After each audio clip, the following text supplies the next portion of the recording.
জালেমদের কর্মকাণ্ড সম্পর্কে আপনি আল্লাহকে অনবহিত মনে করবেন না। আল্লাহ তাদের ব্যাপারে সব জানেন। ইন্নামা ইউআখিরুহুম লিয়াউমিন তাশখাসু ফীহিল আবসার। আল্লাহ জালেমদেরকে সুযোগ দিচ্ছে ওই দিন পর্যন্ত যেই দিন চক্ষু বিস্ফারিত হবে। মুহতিঈনা মুকনিঈ রুউসিহিম, মুহতিঈনা সেদিন তারা দৌড়াতে থাকবে। মুকনিঈ রুউসিহিম, মাথা উপরের দিকে দিয়ে। লা ইয়ারতাদ্দু ইলাইহিম তারফুহুম, তাদের দিকে তাদের দৃষ্টি ফিরে আসবে না। উপরে যে তাকাবে পেরেশানির কারণে দৃষ্টিটা নিজের দিকেও ফিরে আসবে না। ওয়া আফইদাতুহুম হাওয়া, তাদের অন্তর উড়ে যাওয়ার উপক্রম হবে ভয়ে। وأنذر الناس يوم يأتيهم العذاب فيقول الذين ظلموا ربنا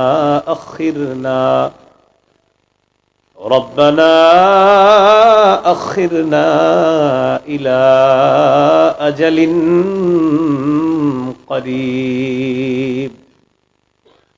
নবী, আপনি মানুষকে সতর্ক করেন সেই দিন সম্পর্কে যেদিন তাদের কাছে আযাব আসবে। সেদিন জালেমরা বলবে, রব্বানা আখিরনা ইলা আজালিন করিব, আল্লাহ আমাদেরকে আরেকটু সুযোগ দেন, সামান্য সময়ের জন্য একটু সুযোগ দেন। নুজিব দাওয়াতাক, আমরা আপনার আহ্বানে সাড়া দিব। ওয়ানাত্তাবিউর রুসুল, আমরা রসুলদের অনুসরণ করব। এটার দুই ব্যাখ্যা হতে পারে।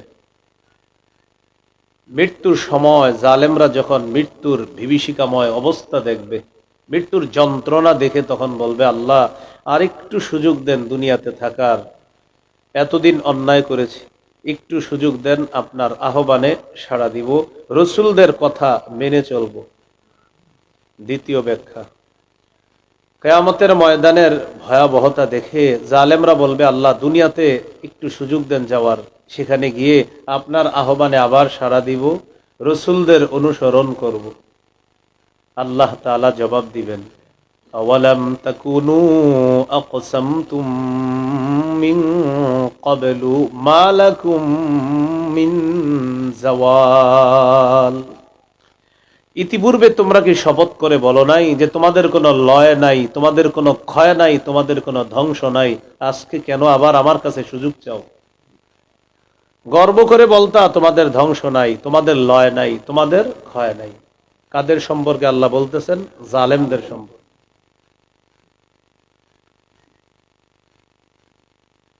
এই জন্য জুলুম বিভিন্ন ভাবে হয়। একটা জুলুম আছে নফসের উপর জুলুম। কিসের উপর জুলুম? নফসের উপর জুলুম আছে একটা।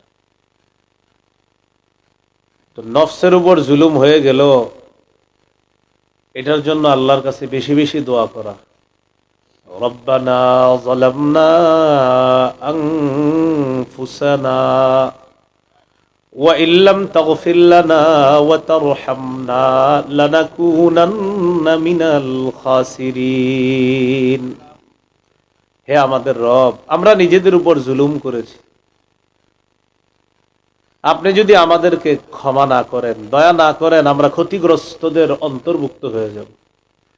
আমরা ক্ষতিগ্রস্তদের অন্তর্ভুক্ত হয়ে যাব। মানুষ নফসের ডাকে সাড়া দিয়ে আল্লাহর সীমা অতিক্রম করে, সীমা লঙ্ঘন করে, তাদেরকে আল্লাহ কোরআনে জালেম বলেছে। সূরা বাকারার 229 নম্বর আয়াতে আল্লাহ তাআলা বলেন, وَمَن يَتَعَدَّ حُدُودَ اللَّهِ فَأُولَئِكَ هُمُ الظَّالِمُونَ। যারা আল্লাহর সীমা রেখাসমূহ অতিক্রম করে তারা জালেম। তারা কি? জালেম। 28 পারায় আছে, 17 নম্বর পৃষ্ঠা, সূরাতুত তলাকের 1 নম্বর আয়াত। আল্লাহ তাআলা তালাক সম্পর্কে আলোচনা করার পর আল্লাহ বললেন, তিলকা হুদুদুল্লাহ, এগুলো আল্লাহর সীমারেখা। ওয়া মান ইয়াতাআদ্দা হুদুদাল্লাহি ফাকাদ যালামা নাফসাহ, যে ব্যক্তি আল্লাহর সীমারেখা সমূহ অতিক্রম করলো সে নিজের উপর জুলুম করলো, নফসের উপর কি করলো? জুলুম করলো। সূরা কাহাফে 2 ব্যক্তির সম্পর্কে আল্লাহ আলোচনা করছেন। একজন হলো আল্লাহর নেয়ামত যতটুকু আল্লাহ দিছে শুকরিয়া আদায় করে, আরেকজন আল্লাহ নেয়ামত পাওয়ার পরে অহংকারী হয়ে গেছে। এই 2 ব্যক্তির ব্যাপারে আল্লাহ আলোচনা করতে করতে সূরা কাহাফের 35 নম্বর আয়াতে গিয়ে আল্লাহ বলেন, ওয়াদাখালা জান্নাতাহু ওয়া হুয়া যালিমুল লিনাফসিহি, 2 ব্যক্তির এক ব্যক্তি যাকে আমি আল্লাহ সম্পদ দিয়েছিলাম সে তার বাগানে প্রবেশ করলো এমন অবস্থায়, ওয়া হুয়া যালিমুল লিনাফসিহি, সে নিজের উপর জুলুম করা অবস্থায় প্রবেশ করলো, মানে অহংকার, না কিচ্ছু হবে না আমার। বাগানের মধ্যে ঢুকে বাগান দেখে দেখে তার গরিব বন্ধুকে বলতেছে, ক্বালা মা আযুন্নু আন তাবিদা হাযিহি আবাদা, ওই ধনী বন্ধু বলতেছে অহংকার করে, আমি মনে করি না যে এগুলা কখনো ধ্বংস হবে, এগুলা কখনো ধ্বংস হবে না। দিছে কে? আল্লাহ। তো বলতেছে এগুলা কখনো ধ্বংস হবে না। এটা নিজের উপর জুলুম, কারণ অহংকার এটা দিল থেকে হয়, এই জন্য এটাও জুলুম করা। এই জন্য নফসের উপর জুলুম এটা না করা। নফসের জুলুম থেকে বাঁচার জন্য ওই যে দোয়াটা পড়ব ডেলি, রব্বানা যালামনা আনফুসানা ওয়া ইল্লাম তাগফির লানা ওয়া তারহামনা লানাকুনান্না মিনাল খাসিরিন। খুব বেশি পরিমাণে পড়ার চেষ্টা কর, আল্লাহ তাআলা তৌফিক দান করেন। তো আল্লাহ যেটা দেয় সেটা স্বীকার না করে নিজের মন মতো চলা এটা জুলুম। বনি ইসরাইলকে আল্লাহ জান্নাতি খাবার দিচ্ছে, মেঘের মাধ্যমে তাদের ছায়ার ব্যবস্থা করছে আল্লাহ। সূরা বাকারার 57 নম্বর আয়াতে আছে, ওয়াযাল্লালনা আলাইকুমুল গামামা ওয়া আনজালনা আলাইকুমুল মান্না ওয়াসসালওয়া, আমি তোমাদেরকে মেঘ দিয়ে ছায়া দিলাম। ওয়া আনজালনা আলাইকুমুল মান্না ওয়াসসালওয়া, আমি তোমাদের উপর নাজিল করলাম জান্নাতি খাদ্য মান্না ওয়াসসালওয়া, এবং বলে দিলাম কুলু মিন তাইয়্যিবাতি মা রাযাকনাকুম, আমি যে রিজিক তোমাদেরকে দিয়েছি এই পবিত্র রিজিক তোমরা ভক্ষণ করো। তো তারা বলল না এগুলা ভালো লাগে না, আমরা পেঁয়াজ রসুন আদা খাবো, ওই বললো আর কি যে আমরা এগুলা চাই। তা আল্লাহ বলেন আমার নেয়ামত অস্বীকার করে তারা কি করলো, ওয়া মা যালামুনা, তারা আমার উপর জুলুম করে নাই, ওয়ালাকিন কানু আনফুসাহুম ইয়াজলিমুন, তারা নিজেরা নিজেদের উপর জুলুম করেছে। আল্লাহ নেয়ামতকে যদি কেউ অস্বীকার করে, আল্লাহ বলেন তুমি যে আমার কোনো ক্ষতি করে ফেলছো এমন না, তুমি নিজে নিজের ক্ষতি করছো, নিজেই নিজের উপর জুলুম করছো। তো বলতেছিলাম জুলুম করা, মাঝে মাঝে নফসের উপর আমরা জুলুম করে ফেলি, এই জুলুমগুলা না করা। আমরা যেই মাধ্যমে জুলুম করি এর মধ্যে অন্যতম একটা মাধ্যম হলো শিরিকের মাধ্যমে আমরা নফসের উপর জুলুম করি। কিসের মাধ্যমে? সূরা লুকমানের 13 নম্বর আয়াতে আল্লাহ বলেন, وَإِذْ قَالَ لُقْمَانُ لِابْنِهِ وَهُوَ يَعِظُهُ يَا بُنَيَّ لَا تُشْرِكْ بِاللَّهِ إِنَّ الشِّرْكَ لَظُلْمٌ عَظِيمٌ।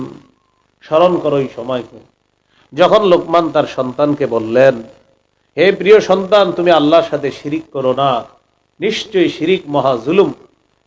আমাদের নবীও বুঝাইছে মক্কাবাসীকে, লাত উজ্জাত মানাত এগুলা ইবাদত করা এটা শিরিক করা, কিন্তু তাদের মাথায় আসছে না বাপ দাদাদেরটাকে এত সহজে ছেড়ে দিব। তো নিজেদেরকে বুঝাইলো এইভাবে না, নফস তাদেরকে বললো আরে বাপ দাদার করা এটা ছাড়বা কেন তোমরা, এই যে নিজের উপর জুলুম করলো। এভাবে সূরা আনআমের 82 নম্বর আয়াতে আছে, আল্লাযীনা আমানু ওয়া লাম ইয়ালবিসু ঈমানাহুম বিযুলমিন উলাইকা লাহুমুল আমনু ওয়া হুম মুহতাদুন। যারা ঈমান আনছে এবং ঈমানের সাথে শিরিকের সংমিশ্রণ করে নাই, যারা ঈমান এনেছে এবং ঈমানের সাথে শিরিকের সংমিশ্রণ করে নাই, উলাইকা লাহুমুল আমনু, আল্লাহ বলেন আমি আল্লাহ তাদের জন্য নিরাপত্তার ঘোষণা দিলাম। যারা ঈমান এনেছে, ঈমানের সাথে শিরিকের সংমিশ্রণ ঘটায় নাই, উলাইকা লাহুমুল আমনু, তাদের জন্য নিরাপত্তা, আল্লাহ তাদেরকে নিরাপত্তা দিবে। ওয়া হুম মুহতাদুন, আল্লাহ বলেন তারাই হেদায়েত প্রাপ্ত। সুবহানাল্লাহ। তাহলে শিরিকের মাধ্যমে নফসের উপর আমরা জুলুম করি, আর একটা জুলুম আমরা করি নফসের উপর, অহরহর করি আমরা, সেটা হলো রিয়ার মাধ্যমে। বলেন কিসের মাধ্যমে? লোক দেখানো ইবাদত। ক্বালা রাসূলুল্লাহ সাল্লাল্লাহু আলাইহি ওয়াসাল্লাম ইয়াকুম ওয়া শিরকাস সারাইর, রাসূলুল্লাহ সাল্লাল্লাহু আলাইহি সাল্লাম বলেন তোমরা গোপন শিরিক থেকে বাঁচো। একটু বলেন তো আমার সাথে, কি শিরিক করো? ক্বালু ওয়া মা শিরকুস সারাইর ইয়া রাসূলুল্লাহ, সাহাবীগণ বললেন ওগো আল্লাহর রাসূল, গোপন শিরিক আবার কি? فقال رسول الله صلى الله عليه وسلم يقوم الرجل فيصلي فيزين صلاته جاهدا لما يرى من نظر الناس إليه। গোপন শিরিক হলো কোন মানুষ নামাজে দাঁড়াইলো, নামাজে দাঁড়ায় এই নিয়তে সে নামাজটা যথেষ্ট সুন্দর করে, মানুষ যেন বলে বাহ বাহ তার নামাজ কত সুন্দর। এই নিয়তে কেউ নামাজ পড়লো যে আমি নামাজে দাঁড়াইলাম আর নামাজটা খুব সুন্দর করলাম, এই নিয়তে যে মানুষ বলবে দেখো কি সুন্দর নামাজ। নবী বলেন এটা রিয়া, এটা গোপন শিরিক, এটা জুলুম নফসের উপর।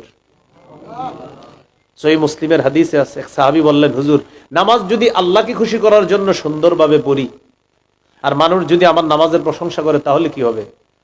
একটু আগে যেটা বললাম সেটা হলো মানুষের প্রশংসা করার উদ্দেশ্য, আর এখন যেটা সেটা হলো আমি আল্লাহকে খুশি করার জন্য নামাজ সুন্দর করলাম। আর নামাজ তো সুন্দর করতেই হবে, কিন্তু কাকে খুশি করার জন্য? আল্লাহ।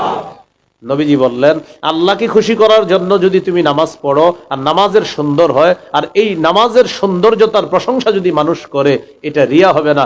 তিলকা আজিলু বুশরাল মুমিন, এটা হলো আল্লাহর পক্ষ থেকে মুমিনের জন্য নগদ সুসংবাদ। পার্থক্যটা বুঝছেন তো? মানে আমি নামাজ পড়লাম মানুষকে দেখানোর জন্য, এটা রিয়া। আমি নামাজ পড়লাম আল্লাহকে খুশি করার জন্য, কিন্তু সুন্দর করে বললাম, এরপরেও মানুষ প্রশংসা করছে, কিন্তু আমার উদ্দেশ্য প্রশংসা ছিল না, কিন্তু মানুষ তারপরেও করছে।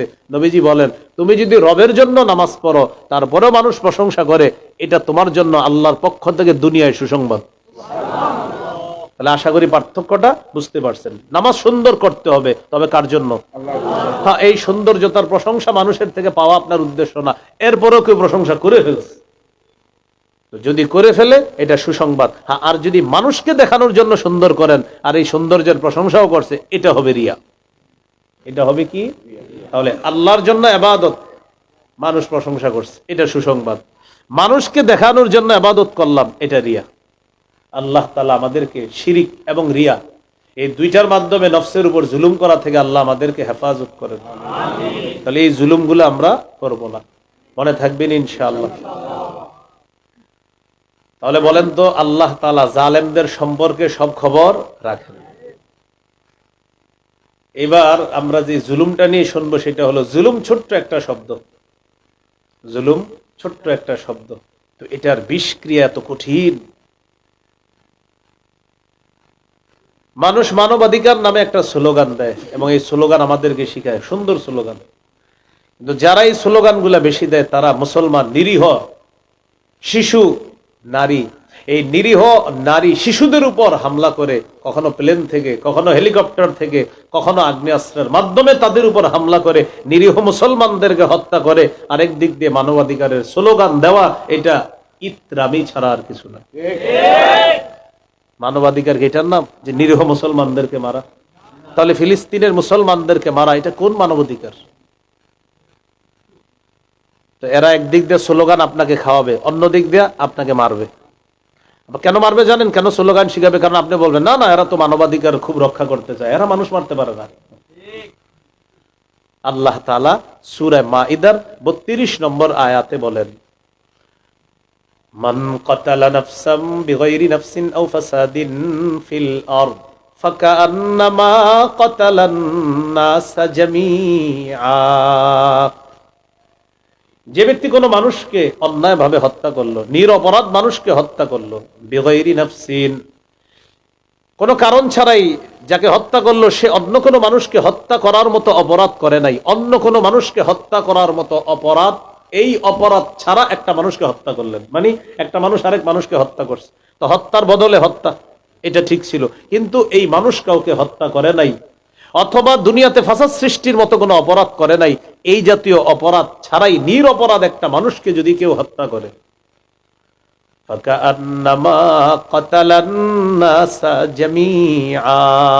আল্লাহ বলেন সে কেমন যেন সারা পৃথিবীর সকলকে হত্যা করলো। নাউযুবিল্লাহ। ওয়ামান আহইয়াহা ফাকান্নামা আহইয়ান নাসা জামিআ, কোন মানুষ যদি কোন মানুষের জীবন বাঁচায় সে কেমন যেন সারা পৃথিবীর সকলের জীবন বাঁচায়। তাহলে এটা জুলুম কিনা বলেন, নিরপরাধ মানুষকে হত্যা করা? আল্লাহ আমাদেরকে হেফাজত করুন। আরেকটা স্লোগান আছে পৃথিবীতে, সমাজবাদ, পুঁজিবাদ, ডেমোক্রেসি, এই রক্ষা ওই রক্ষা, অমুক রক্ষা তমুক রক্ষার নামে ক্ষমতায় বসার পর যে যত বড় ক্ষমতাধর হয় সে তত বড় জালেম হয়, আর যে যত বড় জালেম হয় সে তত বড় মিথ্যাবাদী হয়। এটাও আরেকটা জুলুমের সিস্টেম। এটা কি আরেকটা জুলুমের সিস্টেম? এই ব্যাপারে সহিহ বুখারীর একটা হাদিস আছে, 4686 নম্বর হাদিস। قال رسول الله صلى الله عليه وسلم إن الله لا يملي للظالم حتى إذا أخذه لم يفلته।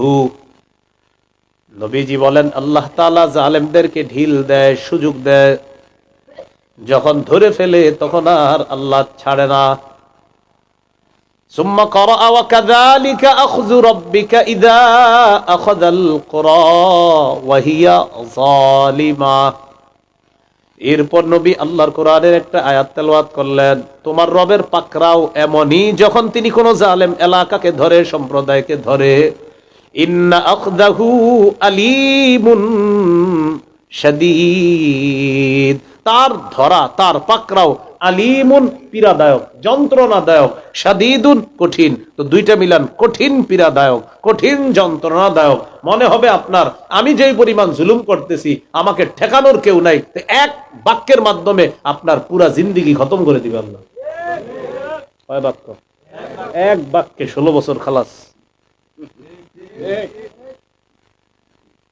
এই জন্য যে যত বড় জালেম হয় সে তত বড় মিথ্যাবাদী হয়, আর মনে করে আমি মিথ্যার এই রং দিয়ে আমি আমার এই জীবনটাকে এমন ভাবে সাজাবো যে আমাকে ধরার মতো কেউ থাকবে না। না, আল্লাহ রসুল বলেন আল্লাহ ঢিল দিচ্ছে, যখন ধরবে পীড়াদায়ক হবে, যন্ত্রণাদায়ক হবে, এমন যন্ত্রণাদায়ক না কাউকে বলতে পারবা না সইতে পারবা, এরকম যন্ত্রণা। তাহলে কি শিখলাম? জুলুম না করা। এই জন্য প্রত্যেক অতীত জালেম থেকে পরবর্তী জালেমদের শিক্ষা নেওয়া দরকার। কেউ যদি এই নিয়ত করে থাকে যে অতীতে যারা যেইভাবে জুলুম করছে আমিও সেইভাবে জুলুম করব, আল্লাহ তাআলা আপনাকে আরো কঠিন ভাবে ধরবে, ছাড়বে না। জুলুমের চিন্তা ছোট আকারেও করেন না, বড় আকারে করেন। জুলুম শব্দটা ছোট, এটার চিন্তা ভাবনা মাথায় এনেন না, খুব খারাপ। আল্লাহ আমাদেরকে হেফাজত করেন। আমিন আমিন আমিন। এবার আমার সাথে একটু বলেন জালেমের দু চারটি ভালো কাজ দেখলে তার প্রতি ঝুঁকে পড়া যাবে না। জালেমের 2-4টা ভালো কাজ দেখছেন আপনি, আর আপনি তার প্রতি ঝুঁকে বললেন না, এটা আল্লাহ নিষেধ করেছেন। সূরা হুদের 113 নম্বর আয়াতে আল্লাহ বলেন, ওয়ালা তারকানু ইলাল্লাযীনা যালামু ফাতামাসসাকুমুন নার। আল্লাহ তাআলা বলেন যারা জালেম, এই জালেমদের প্রতি অনুরক্ত হয়ো না, ঝুঁকে পড়ো না। ফাতামাসসাকুমুন নার, যদি ঝুঁকে পড়ো আগুন তোমাদেরকে স্পর্শ করবে। নাউযুবিল্লাহ। গুরুত্বপূর্ণ একটা অংশ কিন্তু শিখলাম আমরা। জালেমের 2-4টা ভালো কাজ দেখলেও তার প্রতি ঝুঁকা যাবে না, তার অনুরক্ত হওয়া যাবে না। জালেমের জুলুমের কথা ব্যাপকভাবে আলোচনা করতে হবে, তার প্রতি ঝুঁকার কোনো সুযোগ নাই।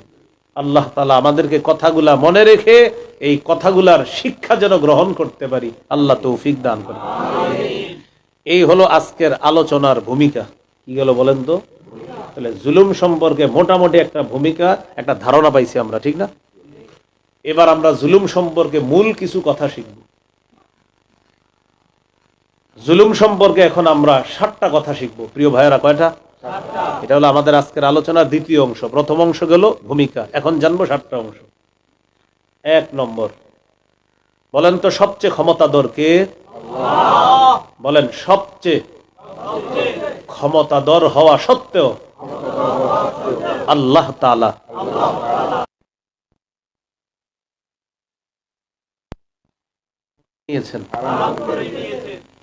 সবচেয়ে ক্ষমতাধর আল্লাহ নিজের উপর জুলুম করা হারাম করে নিয়েছেন।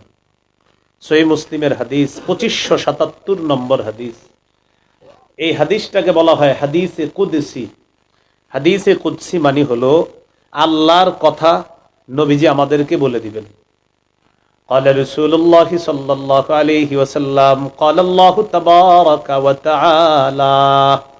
নবীজি বলেছেন, আল্লাহ বলেন। কি বলে আল্লাহ তাআলা? দেখেন, ইয়া ইবাদি ইন্নী হারামতু যুলমা আলা নাফসি ওয়া জাআলতুহু বাইনাকুম মুহাররামা।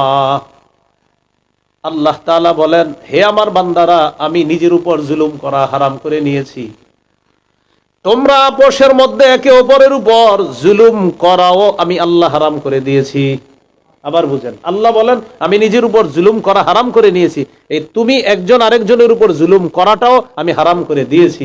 তাহলে বলেন তো, খালেক নিজের উপর জুলুম করা কি করেছেন? আবার মাখলুককেও জুলুম করা কি করেছেন? তাহলে খালেক নিজের উপর হারাম করে নিয়েছেন যে আমি আল্লাহ কারো উপর জুলুম করি না। ও মাখলুক, তোমরা শোনো, তোমাদেরকেও বলে দিলাম, তোমরাও কারো উপর জুলুম করবা না, এটা আমি আল্লাহ হারাম করে দিয়েছি। তাহলে দেখেন, জুলুম করা খালেক নিজের উপর হারাম করে নিয়েছেন আর মাখলুকের উপর হারাম করে দিয়েছেন। মনে থাকবেনি কথাটা?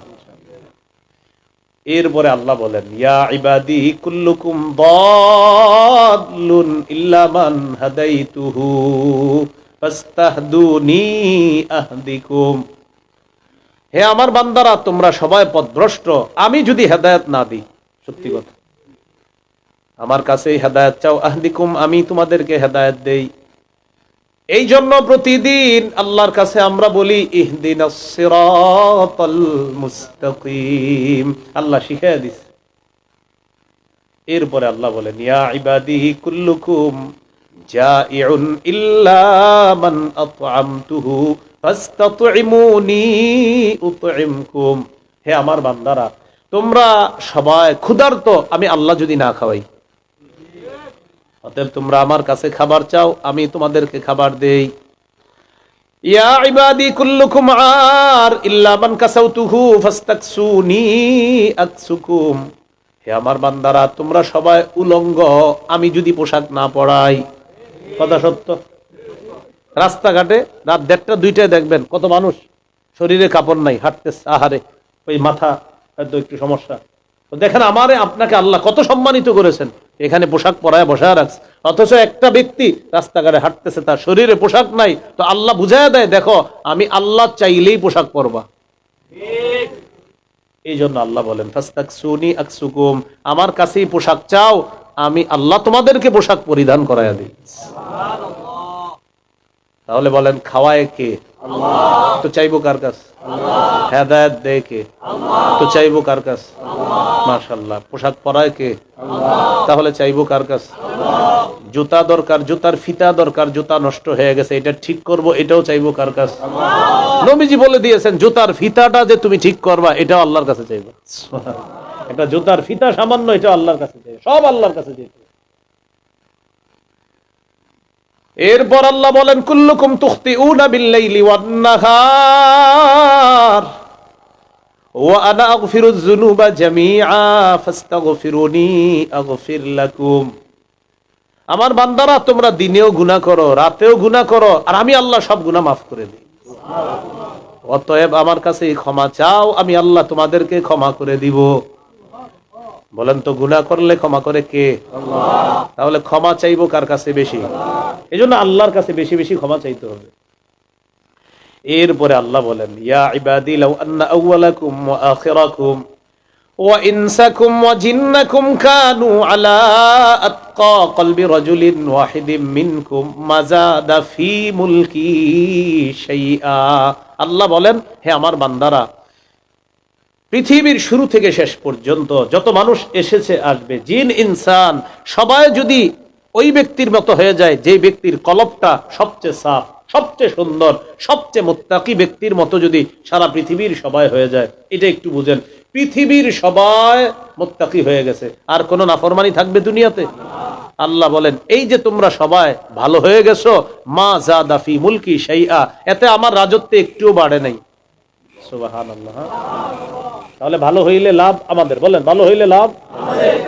এরপরে আল্লাহ বলেন, ইয়া ইবাদি লাউ আন্না আউওয়ালাকুম ওয়া আখিরাকুম ওয়া ইনসাকুম ওয়া জিন্নাকুম কানু আলা আফজারি কলবি রাজুলিন ওয়াহিদিম মিনকুম মা নাকাসা মিন মুলকি শাইআ। আল্লাহ বলেন, পৃথিবীর শুরু থেকে শেষ পর্যন্ত যত মানুষ এসেছে আসবে, সবাই যদি তোমরা খারাপ মানুষের মতো হয়ে যাও, অর্থাৎ পৃথিবীর সবাই খারাপ হয়ে গেলা, আর তোমরা খারাপ হয়ে যাওয়ার পর তোমাদের মাথায় আসতে পারে আমরা সব খারাপ, আল্লাহ বলেন, এতে কি হয়েছে? খারাপ হয়েছে তোমরা, মা নাকাসা মিন মুলকি শাইআ, আমার রাজত্বে একটুও কমে নাই। তাহলে এক অংশ আমি, বাকি অংশ আপনারা। সবাই ভালো হয়ে গেলে আল্লাহর রাজত্বে বাড়ে না, সবাই খারাপ হয়ে গেলে আল্লাহর রাজত্বে কমে না। তাহলে এবার আপনারা বলেন, সবাই ভালো হয়ে গেলে আল্লাহর রাজত্বে বাড়ে না। হ্যাঁ, সবাই যদি খারাপ হয়ে যায় আল্লাহর রাজত্বে কমে না। তাহলে ভালো হলে লাভ আমাদের, খারাপ হলে লস। আল্লাহ বলেন, সবাই ভালো হয়ে যাও, আমার রাজত্বে বাড়ে না, সবাই খারাপ হয়ে যাবা, আমার রাজত্বে কমে না। অতএব ভালো হও বান্দা, লাভ তোমার, খারাপ হও বান্দা, লস তোমার। এরপরে আল্লাহ বলেন, ইয়া ইবাদি লাউ আন্না আউওয়ালাকুম ওয়া আখিরাকুম ওয়া ইনসাকুম ওয়া জিন্নাকুম কামু ফি সাঈদিন ওয়াহিদ ফাসআলুনি ফাআতাইতু কুল্লা ইনসানিন মাসআলা মা নাকাসা মিম্মা ইনদি ইল্লা কামা ইয়ানকুসুল মিখয়াতু ইযা উদখিলাল বাহরা। এটা একটু বুঝেন, সারা পৃথিবীর সবাই আদম থেকে কিয়ামত পর্যন্ত যারা এসেছে, আসতেছে, আসবে, জিন ইনসান সবাই একসাথে এক জায়গায় দাঁড়ায় গেছে আল্লাহর কাছে চাওয়ার জন্য। তো আল্লাহ বলেন, সবাই একই সময় তোমাদের মন মতো যে যা মন চায় চাইলা, আর আমি আল্লাহ ওই মুহূর্তেই তোমাদেরকে দিতে সক্ষম। এখন আমি তোমাদেরকে দিয়ে দিলাম, আল্লাহ বলে, মনে করো তোমাদেরকে দিয়ে দিলাম, এখন তোমাদের মাথায় আসবে, আল্লাহ একসাথে আমাদেরকে এত কিছু দিলেন। কেউ চাইছে 200 তলা বাড়ি, দিয়ে দিলেন। কেউ চাইছে তার একটা দেশের মতো এটা লাগবে, দিয়ে দিলেন। কেউ চাইছে 10টা বাড়ি, দিয়ে দিলেন। 10টা গাড়ি, আল্লাহ দিয়ে দিলেন। তো তোমাদের মাথায় আসতে পারে কতটুকু কমছে আল্লাহ রাজত্বে। তা আল্লাহ বলেন, একটা সুই সমুদ্রের মধ্যে ঢুকানোর পর, এই সুইটা আমরাই, আপনি মনে করেন সমুদ্রে আমি আপনি একটা সুই ঢুকাইলাম, সুই প্রবেশ করানোর পর, এই সুইটা উঠানোর পর সুইয়ের মাথায় 1 কেজি পানি, 1 ফোঁটা, না ফোঁটা তো বড়, ফোঁটার ছোট। হ্যাঁ, আল্লাহ বলেন, সমুদ্রের মধ্যে সুই ঢুকানোর পর, প্রবেশ করানোর পর, সেই সুইটি বের করলে এটার মাথায় যতটুকু পানি আসছে, মনে করো সারা দুনিয়ার মানুষকে একসাথে দেওয়ার পর এতটুকু দিলাম, আর গোটা মহা সমুদ্র এখনো রেখে দিলাম। কি বুঝাইতে চাইতেছে আল্লাহ? আল্লাহ বুঝাইতে চায়, আমার এত ক্ষমতা, এর পরেও আমি নিজের উপর জুলুম করা হারাম করে নিয়েছি। তোমরা কেউ কারো উপর জুলুম করবা না। তো আমরা কি করি? সামান্য সময়ের ক্ষণস্থায়ী পাওয়ার পাইলেই আমাদের কথাবার্তা সব চেঞ্জ হয়ে যায়। গতকালকে যে ভদ্র ছিল, আজকে হঠাৎ তার একটা দায়িত্ব আসছে, এদিকে চাপ, এদিকে চাপ, ভাই তো এরকম রাগ হইতেছেন কেন? বুঝুস না, ক্ষমতা একটা গরম এসে গেছে। কেন? এটা কেন হবে বলেন? আপনাকে একটা দায়িত্ব, এটা আল্লাহ দেয়, অথবা আল্লাহর দেওয়া দায়িত্ব, এটা আপনি নেয়ামত হিসাবে শুকরিয়া আদায় করবেন। উল্টা আপনি জালেম হয়ে যান, আর অসহায় নিরীহ সহজ সরল মানুষগুলোকে আপনি কেন মাজলুম বানানোর চেষ্টা করবেন? এই জন্য মহব্বতের সাথে একটা আবেদন করি আপনাদের সকলকে, জিন্দিগিতে মাজলুম হইল কখনো জালেম হয়েন না। জীবনে এটা যে আল্লাহ, আমি জীবনে যদি ঠকে যাই মাবুদ, কাউরে যেন আমি না ঠকাই। আল্লাহ, আমি জীবনে যদি কখনো মাজলুম হয়ে যায়, আল্লাহ আমি যেন কখনো জালেম না হই। আল্লাহ, কখনো যদি আমিও ঠকে যাই, আল্লাহ আমার দ্বারা আপনার কোনো বান্দা যেন না ঠকে, এরকম মানসিকতা রাখবে। জালেম হয় না, খুব খারাপ জিনিস জুলুম। তাহলে 7টা কথার প্রথম কথা গেল আল্লাহ সবচেয়ে ক্ষমতাধর হওয়া সত্ত্বেও জুলুম করা নিজের উপর হারাম করে দিয়েছে। 2 নাম্বার কথা, আল্লাহ আমাদের সকলকে মাফ করে দেন। সূরা ইউনূসের 13 নম্বর আয়াত। অতীতে জুলুম করার কারণে বহু জাতিকে আল্লাহ তাআলা ধ্বংস করে দিয়েছেন। এখান থেকে আল্লাহ আমাদেরকেও শিক্ষা নিতে বলতেছেন, তোমরাও শিক্ষা নাও, জুলুম করবা না, আমি আল্লাহ চাইলে মুহূর্তে শেষ করে দিতে পারি। সূরা ইউনূসের 13 নম্বর আয়াতে আল্লাহ বলেন, ওয়ালাকাদ আহলাকনাল কুরুনা মিন ক্বাবলিকুম লাম্মা যালামু ওয়াজাআতহুম রুসুলুহুম বিল বায়িনাত ওয়ামা কানু লিউমিনু কাযালিকা নাজিজিল কওমাল মুজরিমিন। আল্লাহ তাআলা বলেন, তোমাদের পূর্বে বহু জাতিকে আমি ধ্বংস করে দিয়েছিলাম মা যালামু, যখন তারা জুলুম করছে। ওয়াজাআতহুম রুসুলুহুম বিল বায়িনাত ওয়ামা কানু লিউমিনু, আল্লাহ বলেন তাদের কাছে তাদের রসুলগণ এসেছে প্রমাণাদি নিয়ে। ওয়ামা কানু লিউমিনু, তারা ঈমান আনার ছিল না, তাই ঈমান আনে নাই। আল্লাহ বলেন কাযালিকা নাজিজিল কওমাল মুজরিমিন, আল্লাহ বলেন অপরাধীদের সাথে আমি আল্লাহ এমনটাই করে থাকি। যারা জালেম হয় আল্লাহ তাদেরকে অপরাধী বললেন, আর আল্লাহ বললেন অতীতে জুলুম করার কারণে বহু জাতিকে আমি ধ্বংস করে দিয়েছি, এরা এমন অপরাধী, তাদের সাথে আমি আল্লাহ এমনটাই করে থাকি, এখনো আমি আল্লাহ এমনটা করতে সক্ষম, তাই জুলুম করবা না। এ গেল 2 নাম্বার কথা। তাহলে জুলুমের কারণে আল্লাহ ধ্বংস করে দেয়, অতীতের বহু জাতিকে আল্লাহ ধ্বংস করে দিয়েছেন। আল্লাহ আমাদেরকে হেফাজত করেন। 3 নাম্বার বলেন, জালেমরা সফল হয় না। কি বললাম? জালেমরা সফল হয় না। সূরা আনআমের 135 নম্বর আয়াতে আল্লাহ বলেন, কুল ইয়া কওমি আমালু আলা মাকানাতিকুম ইন্নী আমিলুন ফাসাউফা তা'লামুন মান তাকুনু লাহু আকিবাতুদ দার ইন্নাহু লা ইউফলিহুজ যালিমুন। আল্লাহ তাআলা বলেন, নবী আপনি বলেন, হে আমার সম্প্রদায়, ই'মালু আলা মাকানাতিকুম, তোমরা তোমাদের অবস্থানে থেকে কাজ করতে থাকো, আমিও আমার অবস্থানে থেকে আমার কাজ করতে থাকি। মনে রাখবা তোমাদের কাজগুলা হলো অন্যায়, আমার কাজগুলা হলো ন্যায়। ফাসাউফা তা'লামুন, অচিরেই জানতে পারবা। মান তাকুনু লাহু আকিবাতুদ দার, কার জন্য হবে শেষ পরিণতি, আখিরাতের পরিণতি। অচিরেই জানতে পারবা শুভ পরিণতি কার হয় আর অশুভ পরিণতি কার হবে, অচিরেই জানতে পারবা। আল্লাহ তাআলা বলেন, ইন্নাহু লা ইউফলিহুজ যালিমুন, যারা জালেম তারা সফল হয় না। বলেন, যারা জালেম তারা সফল হয় না। আল্লাহ আমাদেরকে জালেম হওয়া, জুলুম করা থেকে হেফাজত করেন। 4 নাম্বার বলেন, অচিরেই জালেমরা জানতে পারবে তাদের প্রত্যাবর্তন স্থল সম্পর্কে, অর্থাৎ জালেমরা কোথায় যাবে এটা অচিরেই তারা জানবে। সূরাতুশ শুআরা 227 নম্বর আয়াতে আল্লাহ বলেন, ওয়াসায়া'লামুল লাযীনা যালামু আইয়া মুনকালাবি ইয়ানকালিবুন, অচিরেই জালেমরা জানতে পারবে কোন প্রত্যাবর্তন স্থলে তারা প্রত্যাবর্তন করবে। ওয়াসায়া'লামুল লাযীনা যালামু, অচিরেই জালেমরা জানতে পারবে আইয়া মুনকালাব, কোন প্রত্যাবর্তন স্থলে ইয়ানকালিবুন, তারা প্রত্যাবর্তন করবে। অচিরেই জালেমরা জানবে তারা কোথায় যাবে, তাদের স্থানটা কোথায় হবে, এটা জালেমরা অচিরেই জানতে পারবে। আল্লাহ তাআলা জুলুম করা থেকে আমাদেরকে হেফাজত করেন। 5 নাম্বার বলেন, মাজলুমের দোয়া ফিরিয়ে দেওয়া হয় না, তাই জালেমদের সতর্ক হওয়া দরকার। মাজলুমের দোয়া কি দেওয়া হয় না? ফিরিয়ে দেওয়া হয় না। বলেন, বিলম্বে হলেও মাজলুমের দোয়া আল্লাহ কবুল করেন। হ্যাঁ, বিলম্বে হলো। তিরমিজির হাদিস 3598 নম্বর হাদিস, 3598 নম্বর হাদিস। قال رسول الله صلى الله عليه وسلم ثلاثة لا ترد دعوتهم। নবীজি বলেন তিন ব্যক্তির দোয়া ফিরিয়ে দেওয়া হয় না। এক নাম্বার as-সাইমু হাত্তা ইফতিরা, রোজাদার ব্যক্তি যখন ইফতার সামনে নিয়ে দোয়া করে তার দোয়া ফেরত দেওয়া হয় না। দুই নাম্বার ওয়াল ইমামুল আদিল, ন্যায়পরায়ণ শাসক। কোন শাসক? বলেন ন্যায়পরায়ণ পুরুষ শাসক। বলেন কি শাসক? ন্যায়পরায়ণ পুরুষ শাসক। ন্যায়পরায়ণ পুরুষ শাসক। ন্যায়পরায়ণ পুরুষ শাসকের মৌলিক 4টা গুণ হবে। বলেন কয়টা গুণ হবে?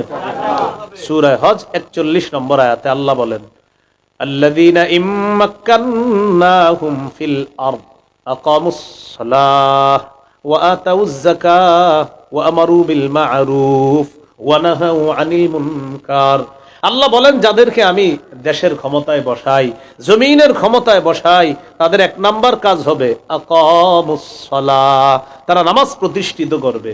2 নাম্বার ওয়া আতাউয যাকাহ, তারা যাকাত প্রতিষ্ঠিত করবে। 3 নাম্বার ওয়া আমারু বিল মা'রুফ, তারা সৎ কাজের আদেশ করবে। 4 নাম্বার ওয়া নাহাউ আনিল মুনকার, অসৎ কাজ থেকে নিষেধ করবে।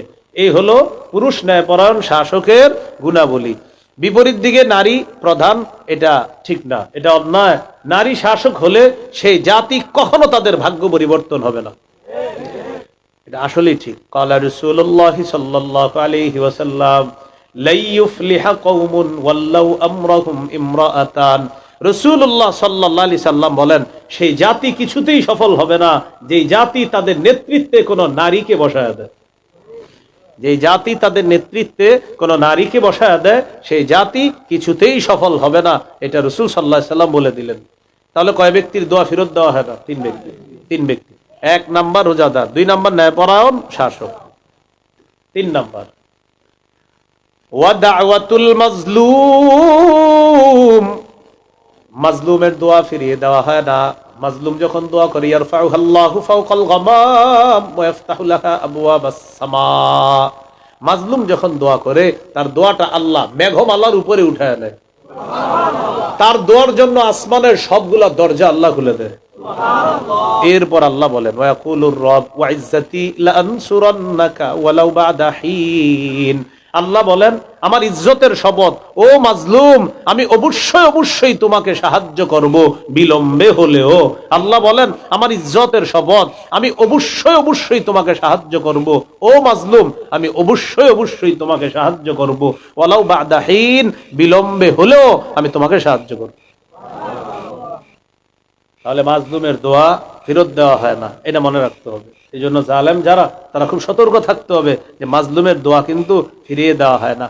আল্লাহ আমাদেরকে হেফাজত করেন। 6 নাম্বার, যারা কোনো দায়িত্বে বসবেন, আল্লাহ যদি কোনো দায়িত্বে দেয়, যে কোনো দায়িত্বে আপনাকে দেয়, এখানে আপনারা যারা আছেন কোনো জায়গার ম্যানেজার হতে পারেন, যারা আছেন ছোট্ট একটা দায়িত্ব পেতে পারেন, মসজিদের সভাপতি হতে পারেন, সেক্রেটারি দায়িত্ব পেতে পারেন, একটা যুব সমাজের দায়িত্ব পেতে পারেন, এলাকার একটা সামাজিক কাজের দায়িত্ব আপনি পেতে পারেন। যে কোনো দায়িত্বে যখন আপনার কাঁধে এসে যাবে, ওই দায়িত্বটা পাওয়ার সাথে সাথে মনে মনে আনবেন যে আমার দ্বারা যেন কোনো মানুষ মাজলুম না হয়, এটা মাথায় আনবেন। কি না হয়? এটা 6 নাম্বার আলোচনা। কেন? নবীজি তার এক সাহাবীকে গভর্নর বানায়া পাঠাইতেছে। সহিহ বুখারীর বর্ণনা 1486-1496 নম্বর হাদিস। রাসূলুল্লাহ সাল্লাল্লাহু আলাইহি সাল্লাম তার সাহাবীকে বললেন তুমি তো ওই এলাকায় যাইতেছো, তোমাকে দায়িত্ব দিয়ে পাঠাইতেছে, তাদেরকে সুন্দরভাবে দাওয়াত দিবা। প্রথমে তাদেরকে দাওয়াত দিবা যে আল্লাহ ছাড়া কোনো ইলাহ নাই, দাওয়াত দিবা। ফাইনহুম আতাউ লাক বিযালিকা, তারা যদি তোমার কথা শুনে তাহলে তাদেরকে বলবা, খবর দিবা যে আল্লাহ তাআলা তাদের উপর 5 ওয়াক্ত নামাজ ফরজ করেছেন। এটাও যদি মেনে নেয় তাদেরকে যাকাতের কথা বলবা। তো এইগুলা বলার পর নবীজি সর্বশেষ বললেন শোনো, দায়িত্ব তো নিয়ে যাচ্ছ, ইত্তাকি দাওয়াতাল মাজলুম, মাজলুমের বদদোয়া থেকে বাইচা থাকবা সবসময়। তুমি দায়িত্ব পাওয়া মানে তোমার দ্বারা কোনো মানুষ যেন মাজলুম না হয়, সাবধান, মাজলুমের বদদোয়া থেকে বাঁচবা। ফাইন্নাহু লাইসা বাইনাহু ওয়া বাইনাল্লাহি হিজাব, মাজলুমের দোয়া আর আল্লাহর মাঝে কোনো পর্দা থাকে না, সরাসরি চলে যায়। তো মাজলুমের বদদোয়া থেকে বেঁচে থাকার চেষ্টা করা। আল্লাহ আমাদেরকে কথাগুলা বুঝার তৌফিক দান করেন। মনে থাকবেন ইনশাআল্লাহ। 7 নাম্বার কথা, যারা জালেম হয় তারা মৃত্যুর পর তাদের আযাব লাঘব করা হবে না, হালকা করা হবে না, এই ভয় তাদের থাকতে হবে। সূরা নাহলের 85 নম্বর আয়াত, সূরা নাহলের 85 নম্বর আয়াত, 85 হবে। আল্লাহ তাআলা বলেন, ওয়াইযা রাআল্লাযীনা যালামুল আযাবা ফালা ইউখাফফাফু আনহুম। আল্লাহ বলেন জালেমরা যেদিন আযাব দেখবে, ওয়াইযা রাআল্লাযীনা যালামুল আযাব, জালেমরা যেদিন আযাব দেখবে সেদিন, 85 নম্বর আয়াত, ঠিক আছে, সূরা নাহলের 85 নম্বর আয়াত। জালেমরা যেদিন আযাব দেখবে, ওয়াইযা রাআল্লাযীনা, যেদিন জালেমরা দেখবে আল আযাব, আযাব, ফালা ইউখাফফাফু আনহুম, তাদের থেকে আযাব লাঘব করা হবে না, হালকা করা হবে না। এই ভয় থাকতে হবে জালেমের, যে আমাকে যদি আল্লাহ আযাব দেয় সে আযাব কিন্তু লাঘব করা হবে না, হালকা করা হবে না। আল্লাহ আমাদের সকলকে জালেম হওয়া থেকে, জুলুম করা থেকে হেফাজত করেন। এবার সর্বশেষ আলোচনা, প্রথমে গেল ভূমিকা, এরপরে গেল 7টা অংশ। এবার জানবো জুলুমের পরিণতি। বলেন কি পরিণতি? জুলুমের 1 নম্বর পরিণতি, যারা জালেম করবে, মানে যারা জালেম হবে, যারা জুলুম করবে, 1 নম্বর পরিণতিটা মনে রাখতে হবে। কিয়ামতের ময়দানে জুলুম কঠিন অন্ধকার রূপ ধারণ করবে। নাউজুবিল্লাহ, কঠিন অন্ধকার হয়ে দাঁড়াবে। সহিহ বুখারীর বর্ণনা, 2447 নম্বর হাদিস। قال رسول الله صلى الله عليه وسلم الظلم ظلمات يوم القيامة। রাসূলুল্লাহ সাল্লাল্লাহু আলাইহি সাল্লাম বলেন, জুলুম জুলুমাত ইয়াউমাল কিয়ামা, কিয়ামতের ময়দানে ঘোর অন্ধকার হবে জুলুম। কিয়ামতের ময়দানে ঘোর অন্ধকার, কঠিন অন্ধকার হবে জুলুম কিয়ামতের ময়দানে। এই হলো জুলুমের একটা পরিণতি। 2 নম্বর পরিণতি, দুনিয়াতে যারা মানুষের উপর জুলুম করবে, অত্যাচার করবে, আল্লাহ কিয়ামতের ময়দানে তাদেরকে কঠিন শাস্তি দিবে। এই কথাটা দুনিয়াতে রাসূল সাল্লাল্লাহু আলাইহি সাল্লাম বলেছেন। এটা আম্মাজান আয়েশা সিদ্দিকা রাদিয়াল্লাহু তাআলা আনহার বর্ণনা। বর্ণনাটা শুনলে আপনারা বুঝবেন যে এক জায়গায় কিছু মানুষকে সূর্যের আলোর নিচে দাঁড়ায়া শাস্তি দেওয়া হচ্ছিল। ঘটনাটা আম্মাজান আয়েশার কাছে গেছে। যাওয়ার পরে আম্মাজান আয়েশা সিদ্দিকা রাদিয়াল্লাহু তাআলা আনহা বললেন, এটা তো জুলুম, এটা তো ঠিক হচ্ছে না। সহিহ মুসলিমের 2613 নম্বর হাদিস। আম্মাজান আয়েশা সিদ্দিকা রাদিয়াল্লাহু তাআলা আনহা বলেন, আমি নবীকে বলতে শুনেছি, ইন্নাল্লাহা ইউআযযিবুল্লাযীনা ইউআযযিবুনা ফিদ দুনিয়া, নিশ্চয় আল্লাহ ওই ব্যক্তিকে শাস্তি দিবে কিয়ামতের ময়দানে। নিশ্চয় আল্লাহ তাদেরকে শাস্তি দিবে যারা দুনিয়াকে মানুষকে শাস্তি দেয়। আল্লাহ কিয়ামতের ময়দানে তাদেরকে শাস্তি দিবে যারা অন্যায়ভাবে দুনিয়াতে মানুষকে শাস্তি দেয়। তাহলে অন্যায়ভাবে দুনিয়াতে মানুষকে যারা শাস্তি দেয়, আল্লাহ তাদেরকে কি দিবে? শাস্তি দিবে। 3 নম্বর পরিণতি, বলেন জুলুমের কারণে জালেম হালাল রিজিক থেকে বঞ্চিত হয়, তার জন্য বরাদ্দকৃত হালাল রিজিক আল্লাহ ছিনিয়ে নেয়।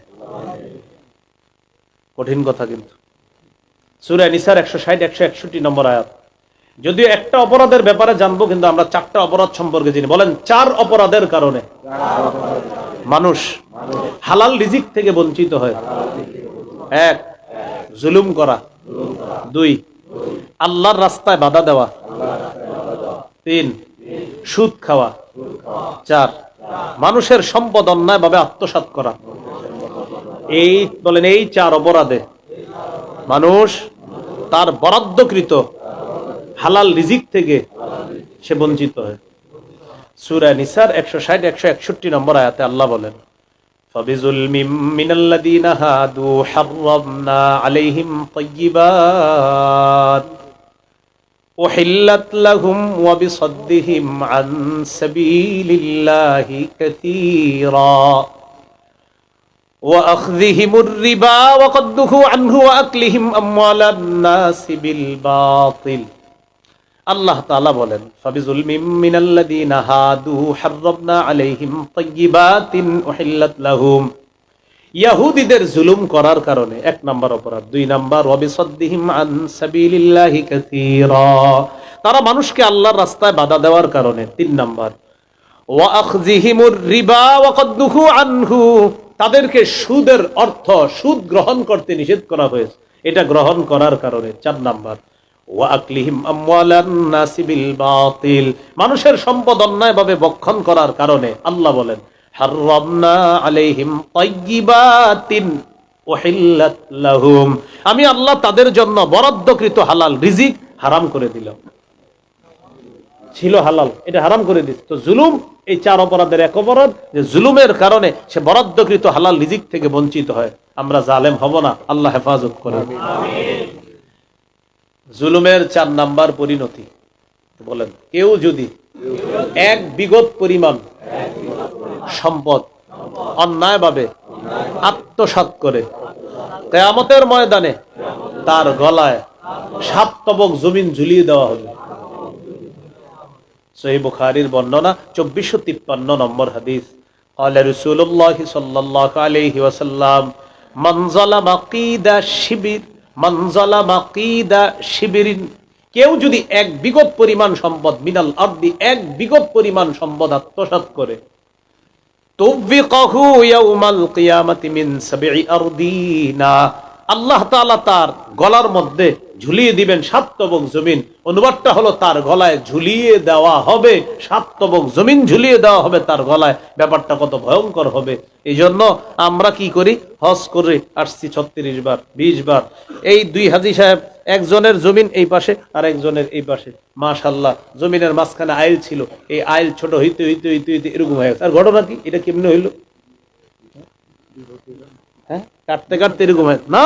1 বিগত পরিমাণ সম্পদ আত্মসাৎ করবেন, আল্লাহ কিন্তু ছাড় দিবে না। এরকম হয় না, এই মোটা আইল ছিল না, এরকম হয়ে গেছে। আর ঘটনা এরকম হইলো কিভাবে? ওই আত্মসাৎ হয়েছে, ইন্দুরে না, মানুষই গেছে।